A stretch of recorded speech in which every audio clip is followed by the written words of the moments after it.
To ask the Minister for Agriculture, Food and Marine the details of the new aid package for beef farmers based on EU exceptional aid, and if he'll make a statement on the matter.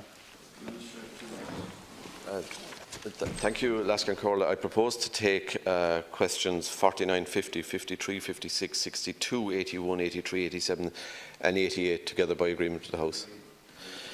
I'm keenly aware that the past few months have been very challenging for beef farmers, in particular following a difficult year for farm incomes in 2018 due to weather conditions. There was a prolonged and exceptional period of depressed prices lasting from autumn 2018 into 2019, with the ongoing uncertainty surrounding the outcome of Brexit, among other factors, contributing to this market disturbance. The recent announcement by Commissioner Hogan of an EU exceptional aid for the Irish beef sector is very welcome in this context. I've been making the case for some time for an exceptional aid package from the EU Commission for Irish beef farmers at EU Council of Agriculture Ministers meetings and in direct consultation with the Commission. The submission made by my department to the European Union Commission in request of the aid package is available on my department's website, www.agriculture.gov.ie/farming sectors/beef. And I confirm, Deputy O'Keefe, that it did not request in any way, shape or form a reduction in suckler cow numbers. This exceptional aid has been granted by the European Commission on the basis that the Irish beef sector is heavily reliant on export markets and is uniquely exposed to shifts in the UK market in particular. Additionally, Ireland's extensive beef system, with its comparatively long production cycle, presents challenges in responding to market shifts. The Commission has also recognised that it is in the interest of the market stability of the European beef sector to avoid a situation where downward price pressure on Irish beef spills over to other member states. This temporary exceptional aid provision is given effect through a Commission implementing regulation. This regulation, the draft of which is available on the Commission's website, will be published soon. Article 1.3 of the implementing regulation provides as follows. The measures taken by Ireland shall be aimed at reducing production or restructuring the beef and veal sector and one or more of the following objectives. A. Implementation of quality schemes in the beef and veal sector or projects aimed at promoting quality and value added. B. Boosting market diversification. C. Protecting and improving the farmers' environmental, climate and economic sustainability. Ireland must now notify the Commission no later than the 31st of July 2019 of the measures to be taken in accordance with the regulation. My department is currently working on detailed parameters of an exceptional aid scheme in cooperation with the Department of Public Expenditure and Reform and the European Commission. Further details of this scheme will be announced in due course following the appropriate stakeholder consultation. Deputy Carey. Thanks very much, Minister. And I welcome your efforts in relation to this, and it's a welcome package. I suppose the one thing that's said to me is that the factories should not be the main beneficiaries of this aid package. And I'd like if you could put on the record of the House here that that won't be the case. As far as I'm concerned, the suckler farmers, the finishers, should be the primary and sole beneficiaries of this. Just in terms of the terms and conditions of the scheme, it's very important that they're right.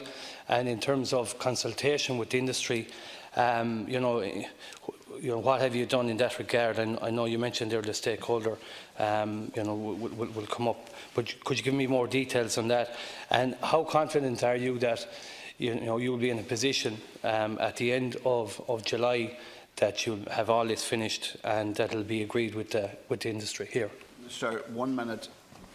Thanks, Deputy. I have stated repeatedly that it is my intention that the money is for farmers, and within that category that I see two distinct levels of beneficiaries, namely finishers and the suckler sector. And I think if you look at the submission that we made to the Commission, it is clear our thinking in that context, because the case is made in the context of the relative hit that both took in the period in comparison with the previous 12-month period. And I think from memory the quantifiable losses were in the region of 67 million on the finisher side and 35 on the suckler side, but the submission is there, and my clear intention is that the beneficiaries should be farmers and farmers only. The terms and conditions, like it would be, I think, incorrect to have terms and conditions before we have the consultation. So that consultation process will take place shortly, and the ambition then is to have that engagement leading to the formation of a scheme that approved by the Commission by the end of July. That's the deadline that we have. Thereafter, to invite applications, process applications, and get payment out as quickly as possible, and certainly in 2019. So it's a challenging timeline. Next questions in the name of Aindrias Moynihan. We have about 7 or 8 questions. Minister, beef farmers are under phenomenal pressure. They have been over the last year particularly, and Brexit impacting severely. We've seen some 25% reduction in prices and incomes, and of course the Mercosur deal last week really just put the tin hat on it all. So you can well understand why anybody involved in it is so angry and under phenomenal pressure. Minister, when this scheme was initially announced, it appeared as a Brexit relief to aid farmers, and that was before the local and European elections, whereas more recently it's linked with reducing production. At what point would you have become aware of the reducing production element of this? Was it part of the original submission? Was it more recent? At what point would you have become aware of it, Minister? And secondly, Minister, while the consultations are ongoing and looking towards finishing them up shortly, have you set out a timeline for when farmers would actually get paid this money? Is it to be Q3, Q4 of this year? Are the funds in place to make those payments this year? Minister to respond.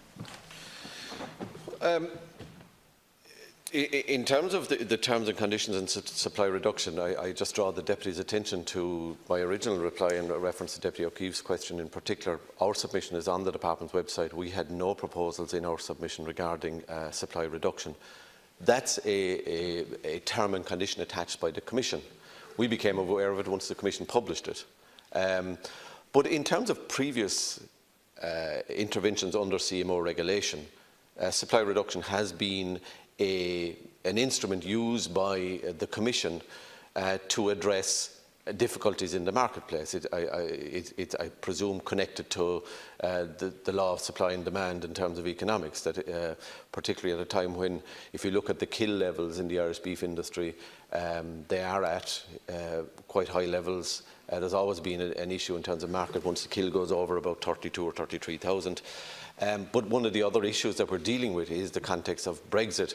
And not so much that we're dealing with Brexit now, because a hard deal Brexit will have a very significant different impact, but we are dealing with the competitive challenges arising from currency difficulties. And they're having significant impact. Next available member. First of all, you're saying that you only became aware of the proposal to reduce production when the Commission published the regulation. Are you saying categorically that there was no tic-tacking with your department about that proposal until they published the regulation? And the second thing is this. Now that you have been given a scheme, and once again we are getting this courtesy of Commissioner Phil Hogan, now that you've been given a scheme that he conveniently forgot to tell us before the elections would require the reduction of production, can you give us some indication of what thought process you have in that regard at the moment? My thought process is that this is quite manageable. We managed it in the dairy industry without damaging the sector, and I think we can manage it in the beef sector without damaging it.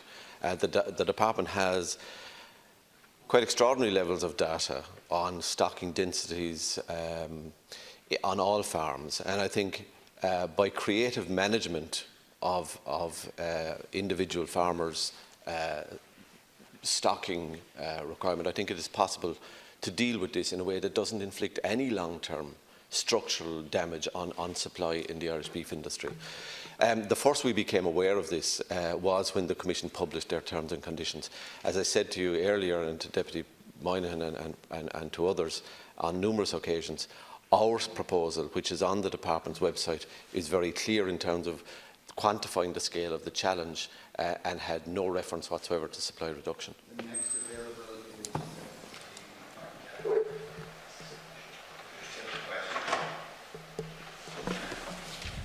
Question.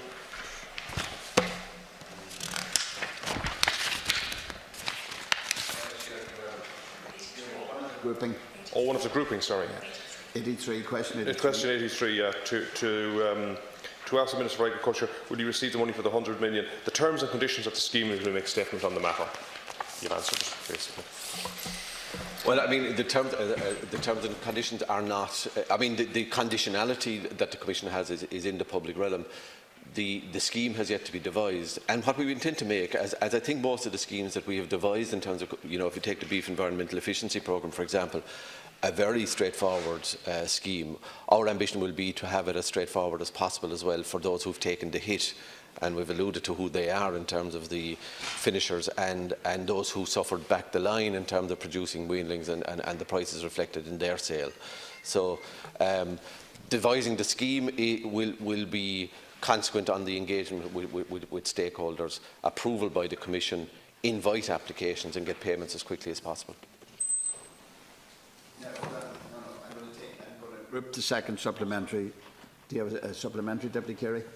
Thanks. A short supplementary. Yeah, I think it's important, Minister, if you would outline a time frame in relation to this whole issue, if you could outline, particularly when farmers could expect to get payment in relation to this. Hold on, Minister, I'm taking all the second supplementaries. Deputy Moynihan.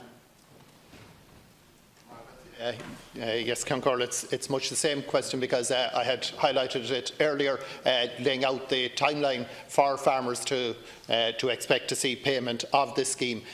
Is there funding in place to pay it this year? Is the Minister envisaging having that fund, or farmers receiving cheques in Q3 or Q4 of this year? I understand that the consultation is ongoing and that much of the next number of weeks will be focused on that, but he's going to have all the information that he needs in consultation finished for August. Surely then there must be a timeline set out on when those payments will be issued. Also, Minister, the submission that you did refer to in April, I understand that it set out one of the conditions as being the application of extensive production methods. What was meant by that? Was it that the smaller scale farmer would go away, or what exactly was intended with that? So my Deputy O'Keefe, second supplementary. I just won't delay the House.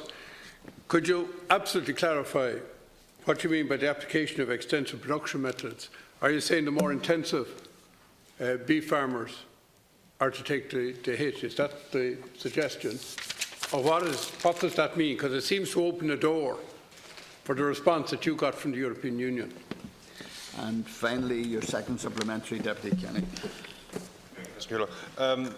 Minister, the issue in regard to the suckler farmer in particular, I'd like to get some clarity around that. While we understand a large portion of this fund would probably go to the finisher, and that's where we would expect to see it. But down the line, and you mentioned the back down the line, but oftentimes the suckler farmer back down the line is wait horse when you get grass and they seldom get fed, and that's the problem here. And will there be a specific portion of this money allocated, and what pro rata amount of the money will be? Will it be, for instance, a 2-to-1 or a 50-50 split between the finishers and the sucklers? That's what I'd like to try and find out. What portion will be going in that direction? Minister will endeavour to answer all of this supplementary. If I might start with the last question, because if you look at the submission that we made to the Commission, I think it quantified the relative hits that both sectors had taken in terms of finishers and the producer of weanlings from the suckler herd in particular. So whilst I don't want to stand up here and say that I have the scheme now, I think that will be reflected in broadly speaking, in the final shape of it, insofar as targeting the 100 million at where the hit was impacted most. And as I said, from memory, my recollection is 67 million and 35 million in the suckler or in the finisher and in the suckler area. So that's broadly speaking, but let's wait and see, subject to consultation, approval by the Commission as well, which is a critical hurdle. I mean, my ambition on the timeline is to do it as quickly as possible. I don't underestimate the challenge in terms of designing a scheme, giving an appropriate time for farmers to apply. And I bear in mind that the scheme will be hopefully over the line from Brussels. The deadline is the 31st of July. We then put together the necessary administrative arrangements to invite applications, a closing date, a processing of applications and a payment system, and the back office requirements in terms of systems to support the payment and the processing of all of those applications. That's not an insignificant task, but it is certainly my ambition to do it at the earliest possible date and in 2019. I mean, on Deputy O'Keefe's question around intensive or extensive, quite simply the measure will be to deliver support where the losses were felt. And they are in both intensive and extensive systems and will be reflected, I would hope, in that context, that anybody who sold finished cattle, whether that was an extensive system of finishing, or anybody who reared sucklers, whether that was a highly stocked, intensive system, or an alternative system, bearing in mind that the average suckler herd in Ireland is 15 suckler cows, which, broadly speaking, is not considered to be an intensive system of production. The ambition is to focus the resource wherever the hit was felt.